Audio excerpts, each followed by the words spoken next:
Creations में आप सभी का फिर से एक बार स्वागत है। आज की इस वीडियो में मैं आपको कुछ डिज़ाइनर कुर्तीज़ के पैटर्न बताऊंगी, जिससे कि अगली बार जब भी आप अपनी कुर्ती को डिज़ाइन करना चाहें या अपने टेलर को कपड़ा देना चाहें तो आप इन सारे डिज़ाइंस को भी एक बार ज़रूर नज़र में रखें। तो चलिए शुरू करते हैं।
तो फ्रेंड्स, ये थे कुछ डिज़ाइनिंग आइडियाज़ अपने फैब्रिक को और अच्छा बनाने के लिए।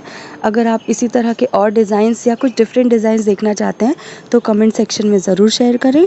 और अगर आपने अभी तक हमारे चैनल को सब्सक्राइब नहीं किया है तो सब्सक्राइब कर लें और इस बेल आइकॉन को भी क्लिक कर दें।